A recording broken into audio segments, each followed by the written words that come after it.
नमस्कार, मैं हूं सिमरनजीत सिंह और आप देख रहे हैं मनी सेंट्रल, वो शो जहां पैसों की हर बात होती है साफ, सरल और सटीक अंदाज में। यहां हम सिर्फ खबरें बताते नहीं हैं बल्कि उन्हें डिकोड करते हैं ताकि आप आसानी से समझ सकें सरकार की पॉलिसीज, शेयर बाजार की हलचल और इकोनॉमी से जुड़े बड़े फैसले आपकी जेब और निवेश पर कैसे असर डालते हैं। हमारी कोशिश रहती है कि हर कॉम्प्लेक्स इकोनॉमिक इश्यूज यानी कि जो जटिल आर्थिक मुद्दे हैं उन्हें इस तरीके से समझाया जाए कि आम आदमी को भी आसानी से समझ आ सके। तो चलिए आज के एपिसोड की शुरुआत करते हैं कुछ बड़ी और असरदार खबरों के साथ जो आपके लिए जानना बेहद ज़रूरी है। इन खबरों पर डिटेल में बातचीत करने के लिए हमारे साथ हैं वरिष्ठ आर्थिक पत्रकार Praveen Sharma sir. Sir, Money Central में आपका बहुत बहुत स्वागत है। Thank you Simranjeet.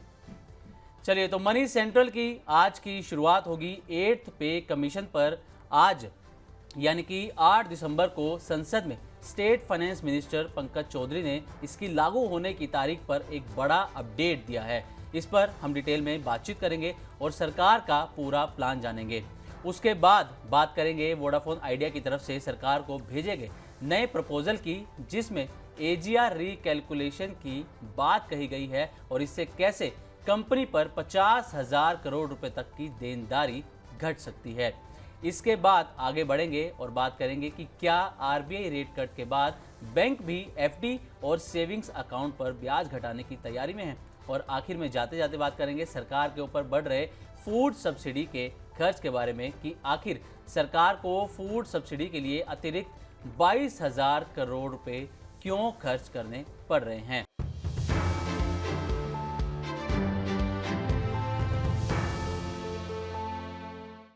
तो सबसे पहली खबर यहाँ पर 8th पे कमीशन से जुड़ी है। दरअसल देश में 8th पे कमीशन की चर्चा इस वक्त जोरों पर है क्योंकि सरकार की तरफ से पहले जो 1 जनवरी 2026 को लागू करने की तारीख तय की गई थी उसमें अब कुछ ही दिन बाकी हैं, लेकिन जिस तरीके की जानकारी सामने आ रही है, बयान सामने आ रहे हैं, उसे देखकर ऐसा फिलहाल मुमकिन नहीं लग रहा। साथ ही 8th पे कमीशन को लेकर जो कयास लगाए जा रहे हैं उन सब कयासों के बीच केंद्र सरकार ने आज यानी कि 8 दिसंबर को संसद में सब कुछ क्लियर कर दिया है।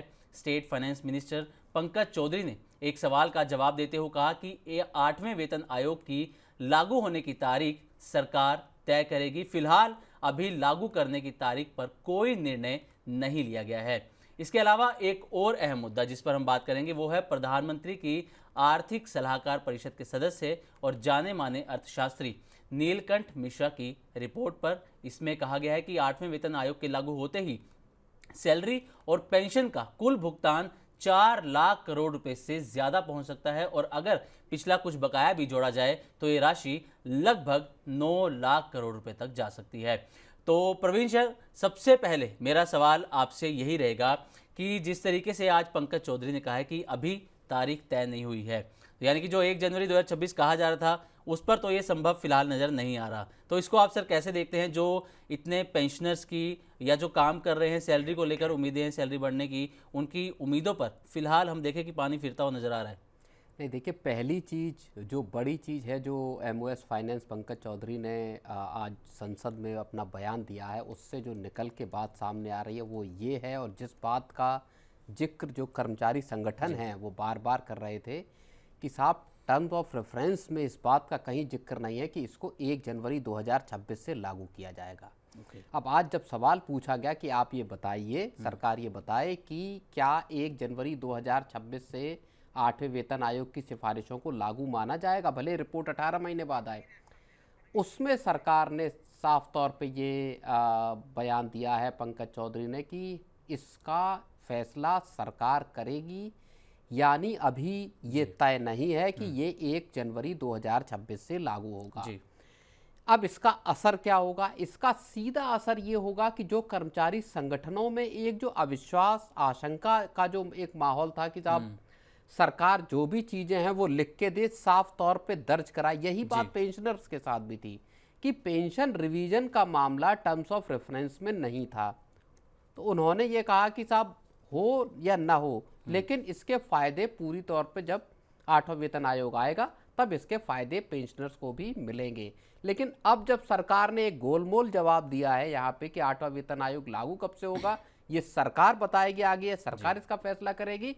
कर्मचारी संगठन इस बात पर, अब आप ये मानकर चलिए कि यहाँ से चीज़ें अब खिंचने वाली रार तकरार का मामला पैदा हो सकता है कि जब ये चीज़ ही तय नहीं है कि आप कब से लागू करोगे, तो इसका मतलब जो टर्म्स ऑफ रेफरेंस में बाकी चीज़ें हैं वहाँ पे भी बहुत सारी अब जो एक एम्बिग्विटी है वो और बढ़ सकती है यहाँ पे। ठीक है। अच्छा, कुछ दिन पहले फाइनेंस मिनिस्टर को पत्र भी लिखा गया था जिसमें ये कहा गया था कि आप डेट क्लियर कर दो कि कब से लागू होगा, ताकि जो बीच में टेंशन बनी हुई है इसको एक थोड़ा सा शांति का माहौल बन सके और ये क्लियर हो जाए कि कब तक ये लागू हो सकता है। कुछ लोग सर ये भी कह रहे हैं कि सरकार पर 8th पे कमीशन में जो सैलरी और पेंशन का पैसा बढ़ाना है, सरकार पर वित्तीय दबाव काफ़ी बढ़ रहा है, इसलिए वो इसको अभी टालती हुई नज़र आ रही है लागू करने से। देखिए, ये हो सकता है, ये बात सच भी हो सकती है कि सरकार इसको बाद में या देरी से जारी करे। अब जैसा देखिए, अगर एक मोटी बात अगर हम समझ के चलें कि जो एक बात आ रही कि 2028 में सिफारिशों को मंजूर किया जाएगा, लेकिन इम्प्लीमेंटेशन जो अब तक बात थी वो ये थी कि 1 जनवरी 2026 होगा जी। यानी रेट्रोस्पेक्टिवली 2028 में अगर करते हैं तो आप 2 साल का लगभग जो है आपका एरियर बनता है। बिल्कुल 2 साल के एरियर सरकार को एक साथ देने पड़ेंगे। ये मसला, ये जो रकम है, ये सरकार के खजाने पे भारी पड़ सकती है और हो सकता है कि सरकार के दिमाग में ये बात आ रही है और बहुत सारी इसकी चीज़ें हैं जिनको हम अभी मनी सेंट्रल में जब आगे चर्चा करेंगे, जब फूड सब्सिडी की चर्चा करेंगे, जब बहुत सारी और सरकार की जो रिसीट्स हैं, असल में देखिए अब हम बजट के रनअप की तरफ बढ़ रहे हैं। अगले 1 महीने के बाद 1 फरवरी को बजट सरकार को लेकर आना है जी। और यहाँ सरकार के सामने बहुत बड़े चैलेंजेस हैं इस बार सिमरनजीत। सरकार के खजाने में जो पैसा आना है, क्या वो सरकार के आउटगो को मैच कर पाएगा? क्या सरकार की एक्सटर्नल बोरोइंग्स बढ़ेंगी? ये चीज़ें, हालांकि अब बजट आएगा उसके पहले हम बहुत डिटेल में डिस्कस करेंगे, लेकिन क्या एक्सटर्नल बोरोइंग्स बढ़ानी पड़ सकती हैं? सरकार बार बार ये कहती रह रही है कि हम फिस्कल डेफिसिट को कंट्रोल में रखेंगे, जो हमारा एक टारगेट है 4.5% का, वो अचीव कर लेगी सरकार। लेकिन जब बजट आएगा तो वहाँ पे जब सरकारी खाते खुलेंगे, जब हिसाब किताब की चीज़ें सामने आएंगी, तब पता चलेगा कि आपको कहाँ पे कितनी रिसीट मिली है और आउटगो आपका कितना होने वाला है। तो क्या वो पूर्वानुमान सरकार अभी से लगा के चल रही है? इसीलिए सरकार 8वें वेतन आयोग को कब से लागू करने वाली, इस पे कोई साफ तौर पे चीज़ कहने से बच रही है। अच्छा सर, आपने अभी एरियर का जिक्र किया कि 2 साल का एरियर जो बकाया हो जाएगा वो भी सरकार को पे करना पड़ेगा। इसी पर हमने जो एक जिक्र भी किया अभी कि इकोनॉमिस्ट नीलकंठ मिश्रा, इन्होंने एक रिपोर्ट भी जारी की। इसमें इन्होंने कहा कि 8 पे कमीशन अगर लागू होता है तो इसमें जो पेंशन का पैसा है, बड़ी हुई पेंशन है, बड़ी हुई सैलरी है, इसका जब सरकार पे करेगी तो 4 लाख करोड़ रुपए का बोझ आएगा और अगर बकाया भी जोड़ दिया जाए तो ये 9 लाख करोड़ रुपए तक पहुंच सकता है। तो क्या ये सरकार और देश की वित्तीय सेहत के लिए थोड़ा यहाँ पर खतरनाक सा नजर नहीं आ रहा? नहीं, बिल्कुल। जो नीलकांत मिश्रा की जो रिपोर्ट, क्या कहें, मतलब जो इन्होंने एक सीआईए के इवेंट में एक जो बात बताई है, उसमें उन्होंने कहा है कि साहब 2028 में ये लागू होगा, 5 तिमाहियों का, 5 क्वार्टर का सरकार को एरियर देना पड़ेगा। यानी 15 महीने का आप समझिए कि एरियर देना पड़ेगा सरकार को, और उसके साथ सरकार को बढ़ी हुई सैलरी देनी पड़ेगी। अब 2.5 से 3 के बीच का फिटमेंट फैक्टर अगर एज्यूम कर लिया जाए, जो वो करके चल रहे हैं, उस हिसाब से तकरीबन 50 लाख से ऊपर कर्मचारी हैं और 69 लाख हैं आपके पेंशनर। तो इनका जो खर्चा बैठकर निकल के आ रहा है वो आपका पहले ही साल में तकरीबन 9 लाख करोड़ रुपए का खर्चा आ रहा है, अगर आप एरियर्स को और इसको जोड़ देंगे। और फिर सब्सिक्वेंट ईयर्स में ये 4 लाख 5 लाख करोड़ के आसपास सरकार का सालाना बजट बैठेगा, जो 7वें वेतन आयोग से कहीं ज़्यादा है जी। तो इसी बात को जो हम अभी डिस्कस कर रहे थे सिमरनजीत, कि सरकार के लिए अब खजाने से जुड़ी कई बड़ी चुनौतियां सामने आएंगी, जिनको बैलेंस में लेकर आना, जिनका बैलेंस बनाना सरकार के लिए अब मुश्किल भी होगा, और सरकार को इस बजट में ये दिखाना होगा कि वो किस तरह से चीज़ों को मैनेज करती है। क्योंकि एक तरफ आपको जन कल्याणकारी योजनाएं भी चलानी है, दूसरी तरफ आपको इंफ्रा का, या जो एक रैपिड एक्सपेंशन किया है सरकार ने पुलिया, बड़ी सड़कें, हाईवेज, वहाँ सरकार अपने हाथ पैर पीछे करना नहीं चाहती, क्योंकि इन्वेस्टमेंट अगर आपको लेकर आना है तो सरकार का ये मजबूत सिद्धांत है या भरोसा है कि आपको इंफ्रा का खर्च अपना जी तगड़ा रखना पड़ेगा। और जो फूड सब्सिडी की हम बात कर रहे हैं, सरकार अपने केपेक्स में कटौती करने के क्या अंदाजे में चल रही है, ये भी चीज़ें यहाँ पे फिर सामने आएंगी। अच्छा प्रवीण सर, एक और सवाल मेरा आपसे है कि 8 पे कमीशन को अगर आप देखें तो चुनावी माहौल से भी जोड़कर देखा जा रहा है। जब इसके आयोग को मंजूरी दी, टर्म्स ऑफ रेफरेंस को मंजूरी दी, तब बिहार के इलेक्शन थे। बिल्कुल। अब कहा जा रहा है कि क्योंकि सरकार मान के चल रही है कि 2 से 2.5 साल 3 साल का समय लग जाएगा इसको, तो तब यूपी इलेक्शन भी सर पर होंगे। 2027 में यूपी इलेक्शन होंगे, फिर लोकसभा इलेक्शन भी सर पर होंगे। तो क्या इसको चुनावी माहौल से जोड़कर देखना सही है? क्या सरकार सच में इसी तरीके की प्लानिंग से चल रही है? नहीं, देखिए, इस बात को जब हमने मनी सेंट्रल में कई बार डिस्कस किया, बार बार ये बातें आई कि क्या सरकार एक पॉलिटिकल एजेंडे के तौर पर 8वें वेतन आयोग को एक टूल के तौर पे इस्तेमाल करें। मैं थोड़ा सा इस बात से इत्तेफाक नहीं रखता हूँ। मुझे नहीं लगता कि सरकार इस तरह से डिसीजन लेती है जहाँ पे कि एक स्टेट के चुनाव को लेके इतने बड़े फैसले किए जाएं। अगर हम जो इकोनॉमिस्ट नीलकांत मिश्रा की अगर हम बात को मानकर चलें, अगर 9 लाख करोड़ का खर्चा है, तो क्या सरकार कुछ राज्यों के या किसी एक राज्य के, जब ऐलान किया था सरकार ने, तब दिल्ली में इलेक्शन होने वाले थे और बजट से ठीक पहले 8वें वेतन आयोग की सरकार ने घोषणा की थी। उससे पहले दिसंबर तक सरकार मना कर रही थी कि 8वें वेतन आयोग के गठन का हमारे पास अभी हमारा कोई इरादा नहीं है। लेकिन बाद में सरकार ने जनवरी में, इसी संभवतः 16 जनवरी को सरकार ने 8वें वेतन आयोग के गठन का ऐलान किया था। लेकिन मेरा ये मानना है कि इसका और राज्यों के इलेक्शंस का या केंद्र के जब लोकसभा के चुनाव 2029 में आएंगे, उसका कोई ऐसा सीधा सरोकार है। तो ये थोड़ा, मैं पॉलिटिकली कितना कनेक्टेड है, मैं थोड़ा उस राय से इत्तेफाक नहीं रखता हूँ। लेकिन हाँ, बजट के तौर पे सरकार के लिए एक बड़ा चैलेंज जरूर मुझे दिखाई देता है। बिल्कुल, बजट के मोर्चे पर सरकार के लिए एक बड़ा चैलेंज है। लेकिन अब देखना ये होगा कि सरकार क्या फैसला लेती है और कब से 8th पे कमीशन को लागू करती है। तो चलिए अब बढ़ते हैं अपनी अगली खबर की तरफ, जो कि जुड़ी हुई है वोडाफोन आइडिया से। माफ कीजिएगा, इंटरप्ट कर रहा हूँ।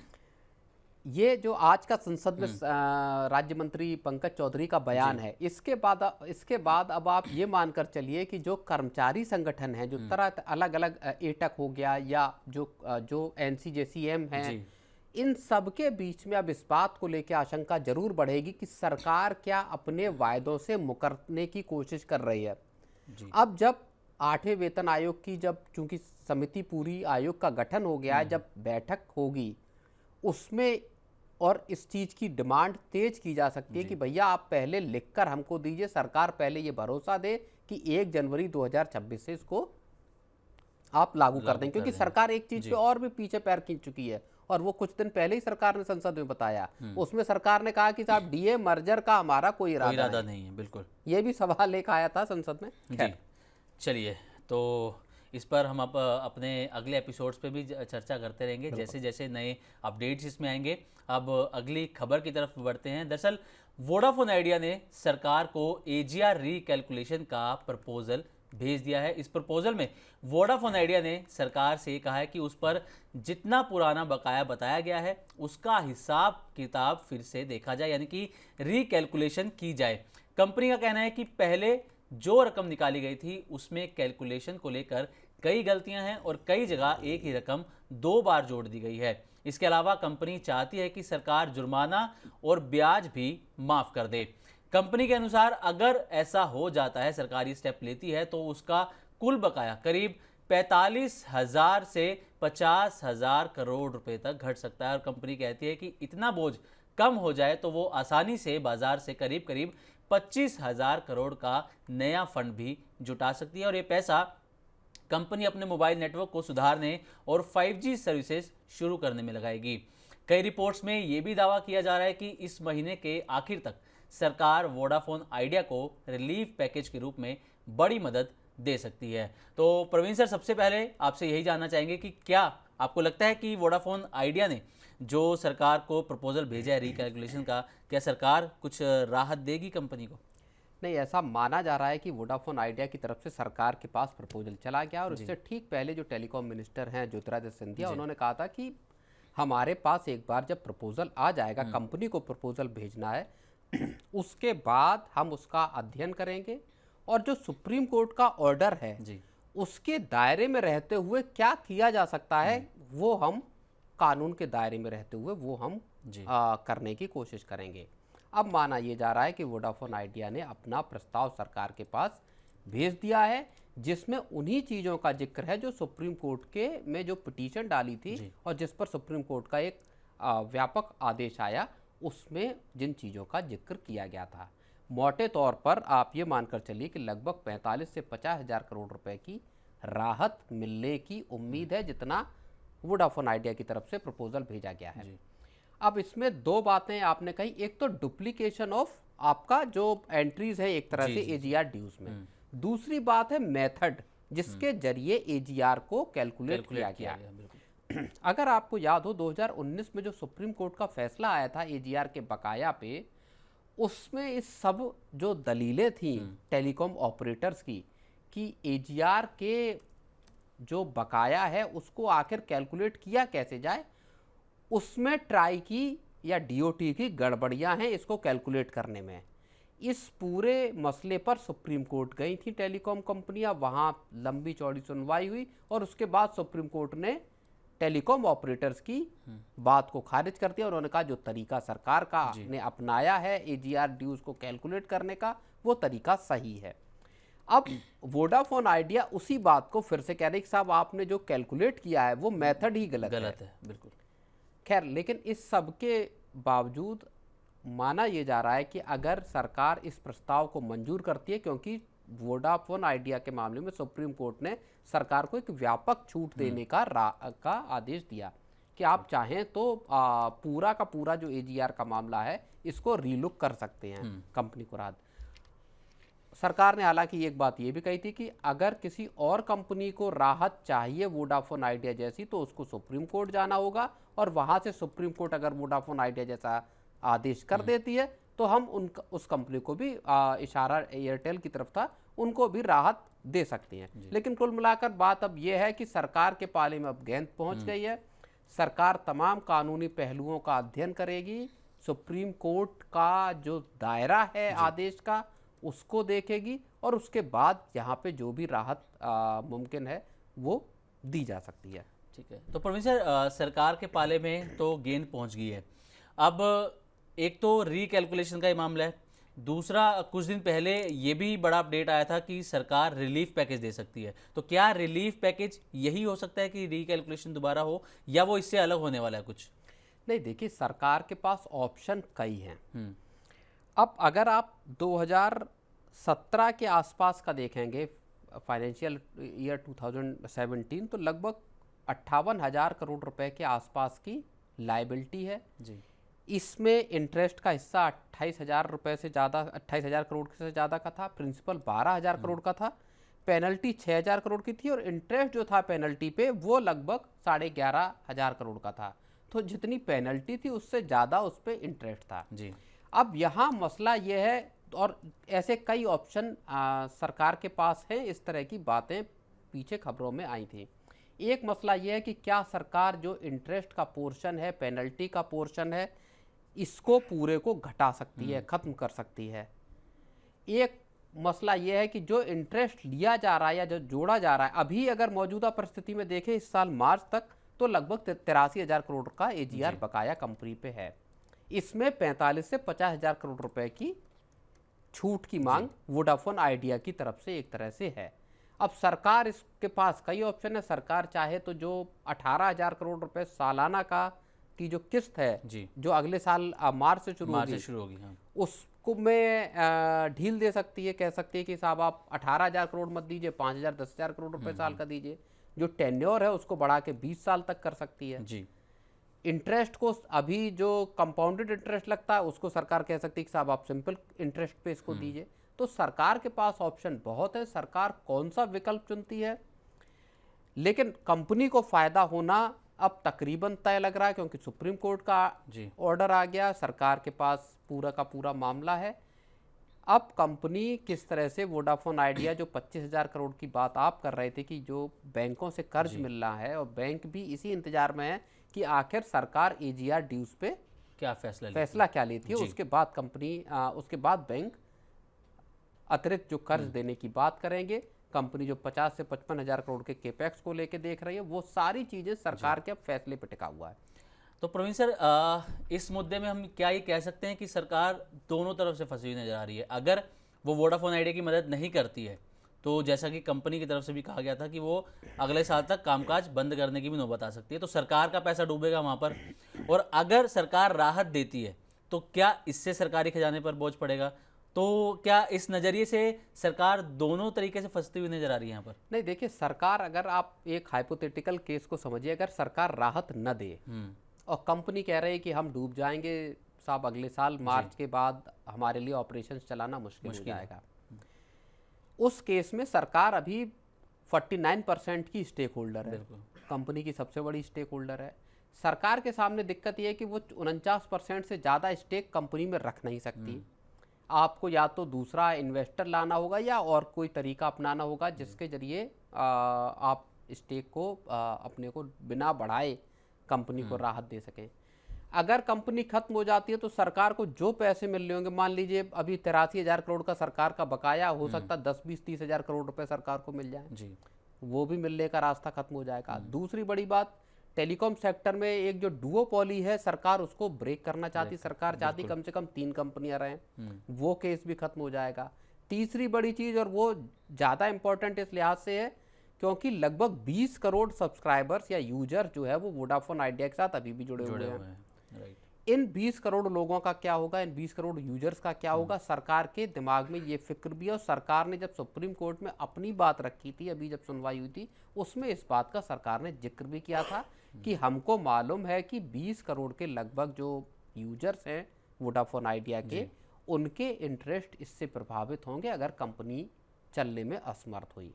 तो सरकार के सामने वायबल ऑप्शन यही है इस वक्त, अगर जो रिकवरी भी मान लीजिए करनी है, वो यही है कि आप कंपनी को राहत दें। और उसका एक मिसाल आप ऐसे समझ लीजिए कि पेनल्टी है कंपनी पे, जो 2017 तक के, अगर उसकी मैं बात करूं, पेनल्टी है कंपनी पे 6,000 करोड़ की, पेनल्टी पे इंटरेस्ट है 11,500 करोड़ के आसपास, 11,151 करोड़ का जी। तो अब आप समझिए कि यहाँ सरकार के सामने जो बेहतर ऑप्शन है वो यही है कि कंपनी को बचाने की कोशिश की जाए। अगर कंपनी चलती है तो लोगों के रोजगार और बाकी चीज़ें हित सत्ते हुए नजर आते हैं। ठीक है, तो सरकार अगर वोडाफोन आइडिया को यहाँ पर राहत दे देती है, बकाया घट जाता है उसका, तो क्या आपको लग रहा है कि वोडाफोन आइडिया का जो भविष्य वो सुरक्षित हो जाएगा? नहीं, देखिए, एक बार सर्टेनिटी अगर एजीआर ड्यूज पे आ जाएगी, एक बार वायबिलिटी देखने लगेगी कि कंपनी, और देखिए इसमें एक और चीज़ भी है, आप एयरटेल को और जियो को, इनके दोनों के मॉडल को देखिए। एयरटेल के प्रॉफिट्स बहुत अच्छे नज़र आ रहे हैं आप देखें, और जियो के भी, दोनों के आरपू, जियो का आरपू मुझे लगता है 207 रुपये के आसपास है, जबकि एयरटेल का आरपू 250 रुपये के आसपास है। वोडाफोन आइडिया इसमें लगार्ड है और 176-77 रुपये के आसपास, अगर मैं गलत नहीं हूँ तो इतना आरपू है। टेलीकॉम सेक्टर एक बड़े मैं कहूँगा कि एक बहुत ख़राब दौर से बाहर निकल कर आया, और अब भारत जिस तरह का जो डेटा कंजम्पशन है, या जिस तरह की टेलीफोन और ब्रॉडबैंड सर्विसेज में जिस तरह का उछाल दिखाई दे रहा है, वहाँ पे आराम से 3 कंपनियाँ सर्वाइव कर सकती हैं। कंपनियों का टारगेट 300 रुपये के आरपू पे पहुँचना है। बिल्कुल। तो बड़ा बाजार है भारत दुनिया का एक, और ऐसे में मुझे लगता है कि सरकार की अगर राहत रही और 5G और 4G को जिस तरह से स्ट्रेंथन कर रही कंपनी, तो यहाँ पे कंपनी वायबल भी हो सकती है, कंपनी चलती हुई भी रह सकती है। चलिए ठीक है सर, तो देखना यही होगा कि अब सरकार के पाले में गेंद है वोडाफोन आइडिया को लेकर। अब सरकार इस पर क्या फैसला लेती है, जो भी अपडेट आएगा हम आपके साथ ज़रूर यहाँ पर शेयर करेंगे। अब बढ़ते हैं अपनी अगली खबर की तरफ। दरअसल रिजर्व बैंक ऑफ इंडिया यानी कि आरबीआई ने हाल ही में रेपो रेट में 25 बेसिस पॉइंट्स की कटौती की है, जिसके बाद रेपो रेट 5.5% से घटकर 5.25% पर आ गई है ताकि कर्ज सस्ता हो सके। लेकिन ज़्यादातर बैंक अब अपनी जमा दरें जैसे कि एफडी या सेविंग्स अकाउंट पर मिलने वाला ब्याज अभी कम नहीं करेंगे। रिपोर्ट्स के मुताबिक बैंक ऐसा इसलिए कह रहे हैं क्योंकि उनके पास पहले से पर्याप्त पैसा जमा है, उन्हें तुरंत पैसा कमाना ज़रूरी नहीं लग रहा और कर्ज सस्ता करने के बाद वो पहले लोन की नई दरों को मैनेज करना चाहते हैं। इसलिए अगर आपका पैसा बैंक में एफडी या सेविंग अकाउंट में है तो आपका ब्याज अभी घटने वाला नहीं है, यानी कि सीधे शब्दों में कहें तो चिंता की फिलहाल कोई ज़रूरत यहाँ पर नज़र नहीं आ रही है, आपकी कमाई अभी सुरक्षित है। तो प्रवीण सर, सबसे पहला सवाल आपसे यही रहेगा कि लोन सस्ता हो गया है, आरबीआई ने रेपो रेट कम कर दी हैं, लेकिन बैंक एफडी और सेविंग्स अकाउंट पर वो कह रहे हैं कि हम इस पर अभी ब्याज दर नहीं घटाएंगे, तो इसका आम ग्राहक के लिए क्या मतलब होने वाला है, ये आपसे जानना चाहेंगे पहले से। आम ग्राहकों के लिए तो एक बड़ी खुशखबरी है कि आप एफडी अगर कर रहे हैं तो आपके लिए कम से कम ऐसे वक्त पर एक अच्छा विकल्प फिक्स्ड डिपॉजिट है, जबकि ब्याज जो दरों का साइकिल है वो रिवर्स गियर में है, निचले साइकिल में ब्याज दरें जा रही हैं। बड़ी बात यहाँ पे ये है और दिलचस्प एक बात ये है कि मुझे याद नहीं आता कि ऐसा पहले कब हुआ था जब interest rate cycle downward cycle में हो और आपके एफडी के रेट मजबूत हो रहे हो। ये एक बड़ी उलट कहानी है जो मुझे लगता है कि कुछ और जो बैंकिंग सेक्टर को अर्थशास्त्री होंगे वो बताएंगे कि साहब ऐसा पहले कब देखा गया जब इस तरह का उल्टा, मान लीजिए कि ब्याज दरें घट रही हों और आपके लोन के रेट ऊपर हो रहे हों। तो ये एक बिल्कुल कॉन्ट्राडिक्टरी चीज़ है जो यहाँ पर हमको फिक्स्ड डिपॉजिट के साथ दिखाई दे रही है। और हमने कुछ दिन पहले कहानी भी की तो इस एफडी वाली बात को भी हमने कुछ दिन पहले मनी सेंट्रल में भी डिस्कस किया था। ऐसा बड़े लंबे वक्त बाद दिखाई दे रहा है, जबकि सीनियर सिटीजन्स के लिए अगर आप फिक्स्ड डिपॉजिट की स्कीमों को देखेंगे तो वहाँ पे ब्याज दरें कुछ बैंकों ने बढ़ाई हैं जी। 7.5% तक का इंटरेस्ट रेट बैंकों द्वारा आपके एफडी पे मिल रहा है सीनियर सिटीजन्स के लिए। होम लोन का अगर आप रेट देखेंगे तो 7.5% से कम का है, कुछ बैंकों में 7.3% के आसपास से होम लोन की ब्याज दरें शुरू हो जाती हैं। और अगर ये नया वाला रेट कट जो आरबीआई ने किया है 25 बीपीएस का, ये और लागू हो गया तो हो सकता है 7% के आसपास इंटरेस्ट रेट पहुंच जाए होम लोन के। तो आपका होम लोन का रेट और आपकी एफडी का पे मिलने वाला ब्याज दोनों लगभग एक बराबर हैं, जबकि दोनों में एक गैप होता है। लोन की दरें हमेशा ज़्यादा होती हैं डिपॉजिट के आपके रेट पर, एफडी हो चाहे सेविंग डिपॉजिट हो, उनके बीच में एक गैप होता है, वहाँ से बैंकों को अर्निंग्स होती है। बिल्कुल। तो प्रवीण सर, कहीं ये फैसला इसलिए तो नहीं लिया गया क्योंकि अगर पिछला कुछ साल हम देखें तो लोगों ने एसआईपी, म्यूचुअल फंड्स में पैसा या स्टॉक मार्केट में ज़्यादा पैसा इन्वेस्ट करना शुरू कर दिया, एफडीज कम हो गई हैं, तो क्या इसी को देखते हुए सरकार ने, आरबीआई ने फैसला तो नहीं लिया? बिल्कुल, आप सही बात कह रहे हैं। ये एक बहुत बड़ा फैक्टर है कि जहाँ पे बैंकों के सामने कंपटीशन इतना तगड़ा है। और ये कहानी फिर आपकी चली जाती है पीछे 2024 के तरफ चली जाती है, जब आरबीआई को बैंकों को कहना पड़ा था कि भाई आप लोग डिपॉजिट मोबिलाइजेशन के लिए काम करना शुरू कीजिए। और किस्सा अभी भी चल रहा है, बैंकों की क्रेडिट ग्रोथ उनकी डिपॉजिट ग्रोथ से ज्यादा है। बिल्कुल, सीडी रेशियो 80% को क्रॉस कर गया है, क्रेडिट डिपॉजिट रेशियो 80% को क्रॉस कर गया है।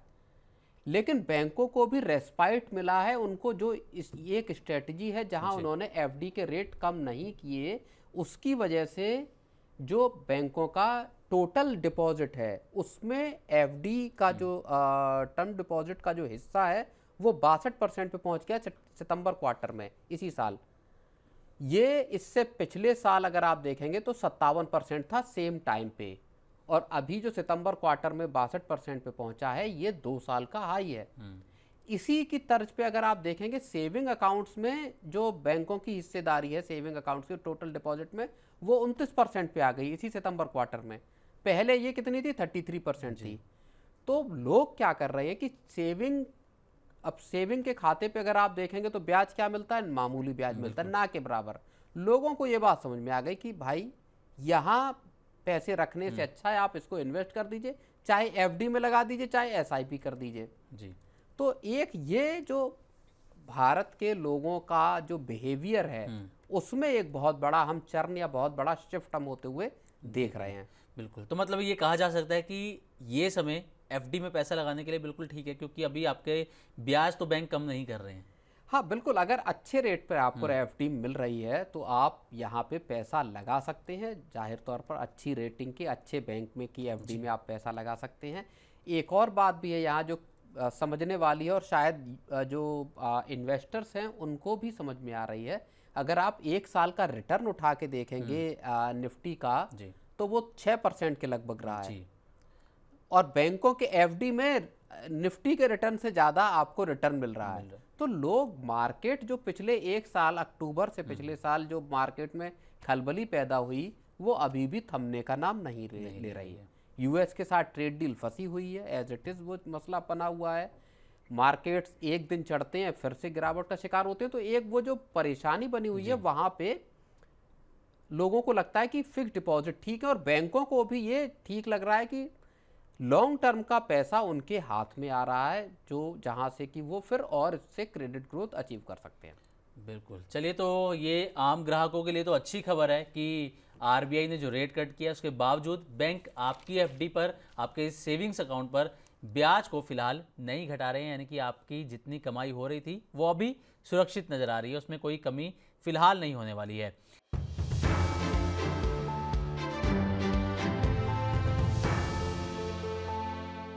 तो चलिए अगली खबर की तरफ बढ़ते हैं। तो सरकार का FY26 में फूड सब्सिडी पर खर्च पहले के अनुमान से बेहद ज़्यादा होने वाला है।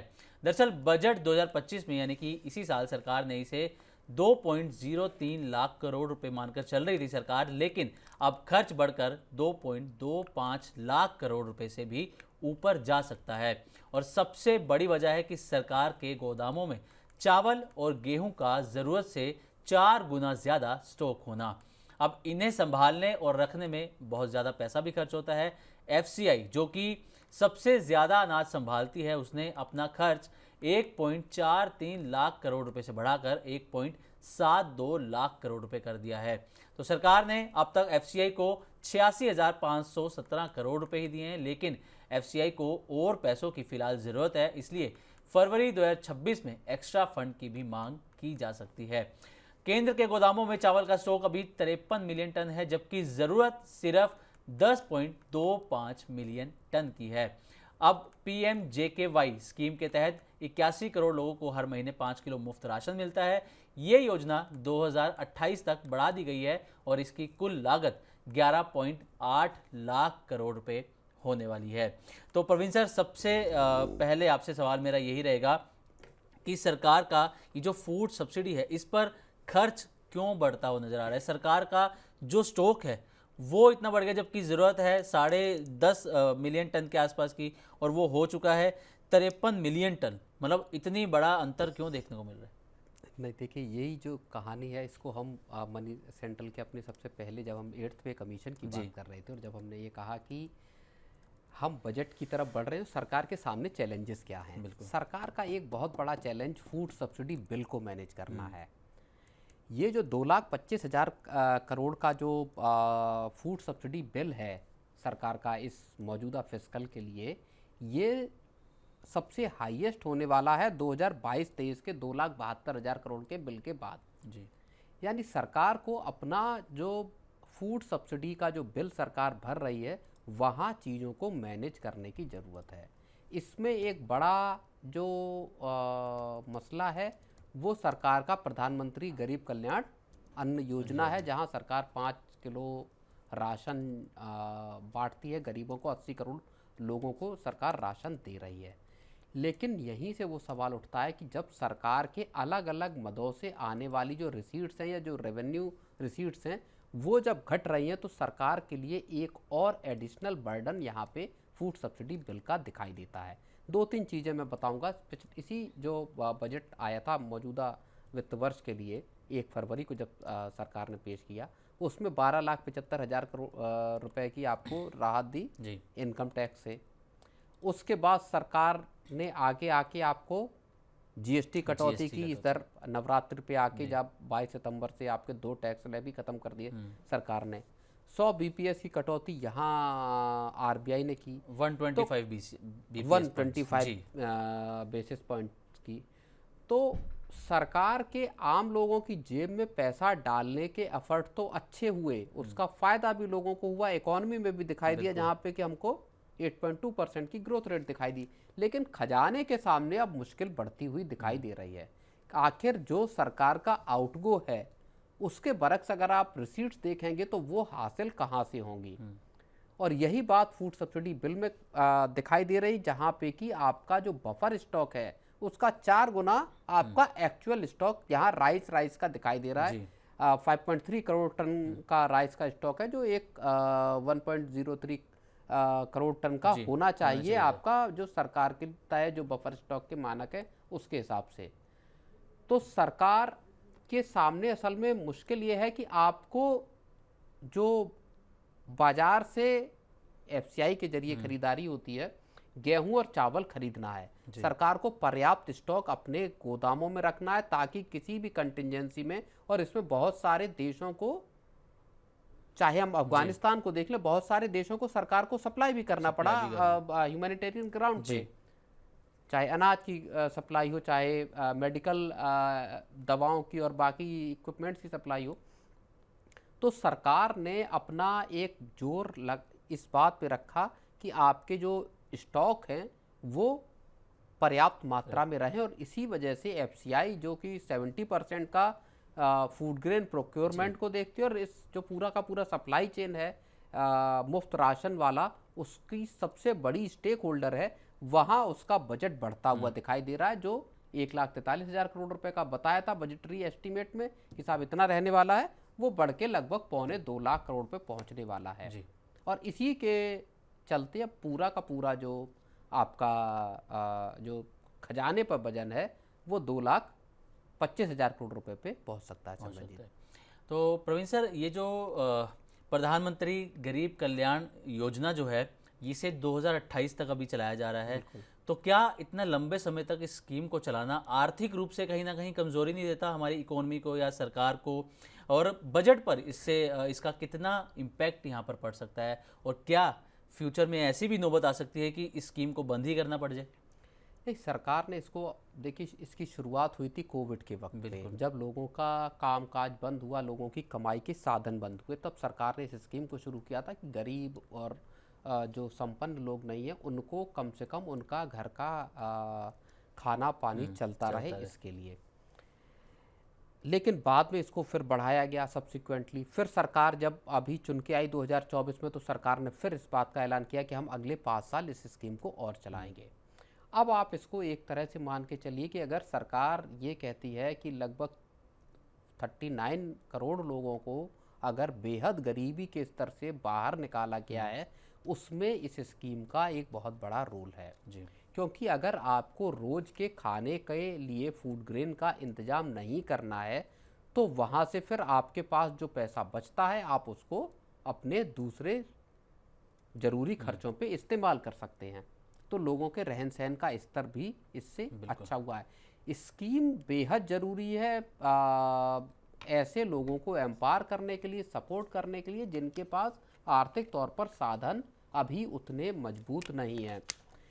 मुझे लगता है अगले 5 साल बाद सरकार, क्योंकि 5 साल तक का सरकार ने बोला है, उसके बाद सरकार 2029 के आसपास सरकार इसको और आगे चलाना है या नहीं चलाना है ये फैसला करेगी। लेकिन जाहिर तौर पे इसका असर, जो लगभग 2 लाख करोड़ रुपए का असर साल का, इस स्कीम का असर जो है वो खजाने पर पड़ रहा है। बड़ी बात यह है कि जो आपका ये खर्च है 2 लाख करोड़ का, इस खर्च की आखिर सरकार भरपाई कहाँ से करेगी जी? वो रेवेन्यू कहाँ पे आएंगे? क्योंकि अब जो जीएसटी का कलेक्शन है वहाँ पे भी हम अब शॉर्टफॉल होते हुए देख रहे हैं। अक्टूबर के बाद जब नवंबर के डेटा आए तो 1.7 लाख करोड़ के डेटा आए, वो थोड़े कमज़ोर नज़र आए हैं। चलिए ठीक है, तो प्रवीण सर अब वक्त हो गया है खबरों के सिलसिले को यहीं विराम देने का। आपका बहुत बहुत शुक्रिया सर, अपना कीमती समय निकालकर तमाम मुद्दों पर विस्तार से चर्चा करने के लिए। तो आज के मनी सेंटर में बस इतना ही। देश, दुनिया और बिजनेस जगत से जुड़ी ताज़ा तरीन खबरों को देखने के लिए बने रहें मनी 9 के साथ और सब्सक्राइब करें हमारा यूट्यूब चैनल।